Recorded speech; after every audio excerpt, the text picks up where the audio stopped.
watching Fox 13, and the 10 o'clock news starts now. Good evening and welcome tonight. I'm Mark Wilson. And I'm Allie Corey. Thanks for being with us. You know, the final passengers took their trip on the Cross Bay Ferry. It ended its service between downtown Tampa and downtown St. Pete tonight.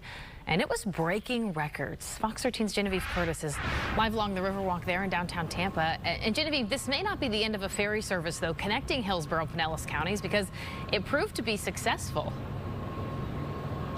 Yeah, Allie, and there certainly is interest, at least in Pinellas County, to start their own ferry. They're talking about maybe even getting it underway in October.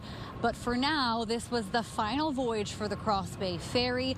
They're set to dock in St. Pete on the last trip around 11:40 tonight.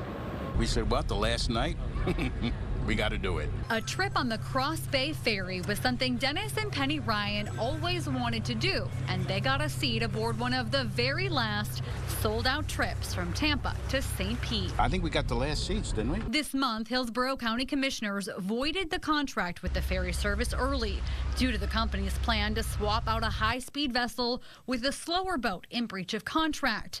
The trip would have gone from about 50 minutes to 2 hours. Really, it needs to be an hour or less, I think. So I hope they bring back the same high-speed boat. The ferry became an increasingly popular way to travel across Tampa Bay, with more than 72,000 passengers using the ferry last year. The Pinellas Suncoast Transit Authority is now looking at ways to purchase and operate its own ferry. I live right on the water here, and every day I've said I'm going to ride that ferry, and now, last chance. Deborah Ellinger sees that last chance opportunity to make it a night out on two towns. We're going to go whoop it up in St. Pete, and we're going to come back and whoop it up in Tampa.